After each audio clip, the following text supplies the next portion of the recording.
to start by saying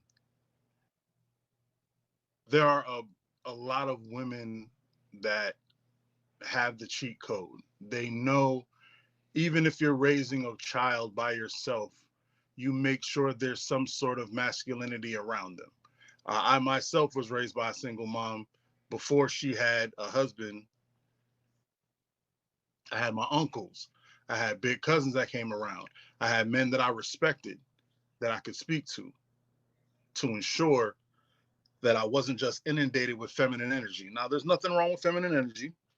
I just want the ladies to understand that the women we're talking about today, it might not be you who's listening right now. It might not be you. I'm trying this new positive approach. I'm working on it. We're not talking about you. If you raised your child to be an upstanding citizen, that's fantastic. We're talking about the women who raise their kids off of just emotion and illogical fallacies that they have adapted as the culture of their family. Meaning, there are women who speak to their child as if they're the same age. There are women who yell and punish their child as if they're grown. I've seen women punch their kid in the chest. I've seen women scream at them in the club. So I mean, at the Walmart like they're an adult, and I'm like, ma'am, he's 2. Matter of fact, we all saw last week the woman in Africa treated that little 2-year-old, beat it up like it was like it could run, thing could barely stand.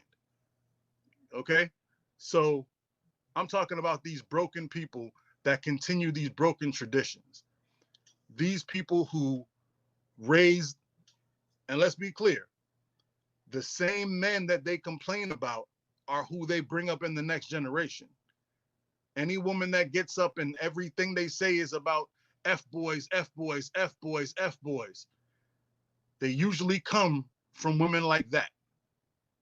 And the women that I complain about usually come from women like that because they teach their daughters to not take, you ain't got to listen to no man. Ain't no man going to tell you what to do. You do whatever you, and then they tell their sons, I'm the woman of this house. You're going to listen to what I say. So you get an imbalance. You get a boy who has to see respect for his parent, but also he's a man. And he doesn't know where those two things can so coincide. That's a lesson every man has to learn. Women don't know that. There's a lesson you have to learn when you're an adult male, how to deal with an adult female that is your senior. That's something every man has to learn. Women don't know that. You don't know that a man, that I have to look at somebody that I grew up under, but I have to learn how to check them if it's something that has to be, like, I'll give you an example. My mother bought one of those Amazon booty shorts for my daughter, right? Why? Because women think anything is cute. They think if it's cute on me, it's cute on the baby. It's going to be cute. It's cute. It's cute. Now, this is my mother. This is the woman that raised me. This is the woman I respect highly. Okay?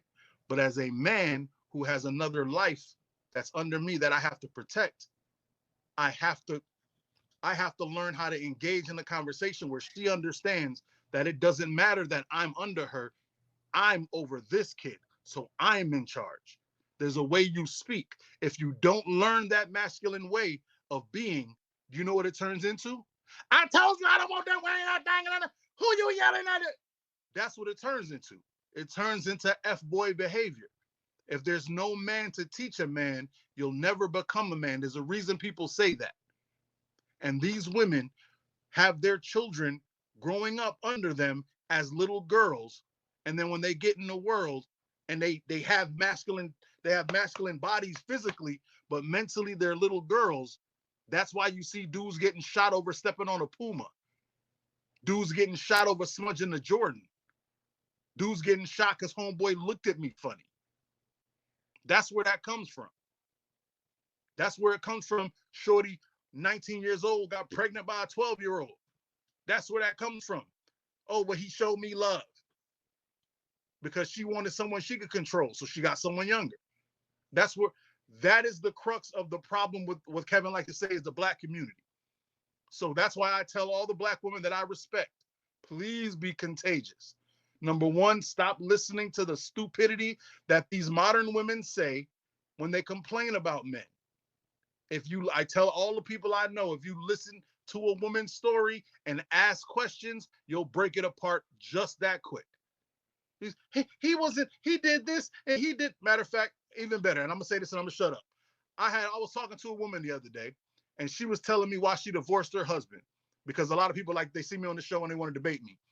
And she's told me she divorced her husband, and she was like, yeah, he wasn't there for me when my father died, and I can't believe. And I said, wow, that's crazy. So why wouldn't a man be there for you when your father died? That doesn't make sense. She was like, well, I don't know what to tell you, but when my father died, he ain't have nothing to say to me. He was acting like this. I asked questions. Guess what it turned out to be? A month before the father got sick, started getting worse, she cheated on him for the first time, and he found out. In her mind, he should get over that and be there for her because her father died.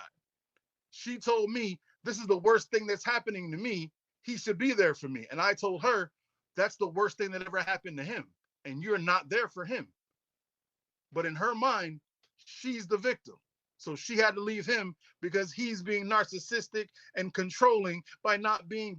This is the mentality that comes from these modern insane people.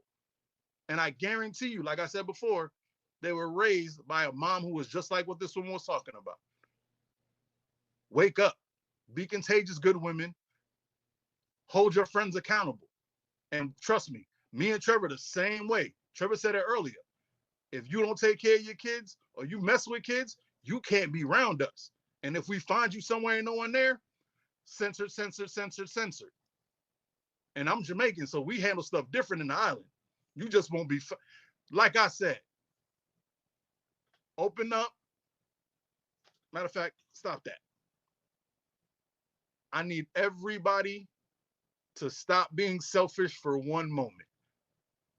Women, I'm talking to you thoughts out there.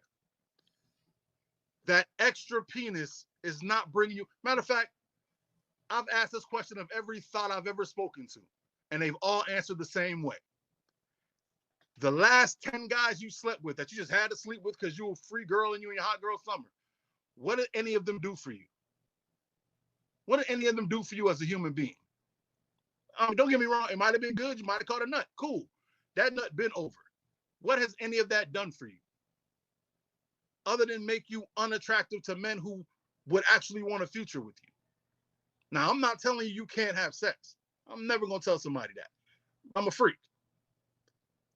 But I'm saying, if you're just out here throwing yourself to people just because, what is it? If it's not getting you anything, what's the point? Being a thought, that's what, and I tell people, listen, I'm going to stop after this. People always ask me about body counts and do body counts matter? And I tell them all the time, a body count matters in time. If a chick tells me she has 30 bodies, right? And I ask her the time limit, and she's like, oh, I slept with 25 guys between 20 and 30, and then I slept with 5 guys between 30 and 40. That tells me she's ascended as a human being. She and I can have a conversation. But if you slept with 15 from 20 to 30 and 15 from 30 to 40, you still falling for the same game that you was falling for in high school. Why would I want you? You gonna get mad at me one day and go fall on Kevin? I'm good. I'm sorry, yo. I talked too long. Go ahead, Kev.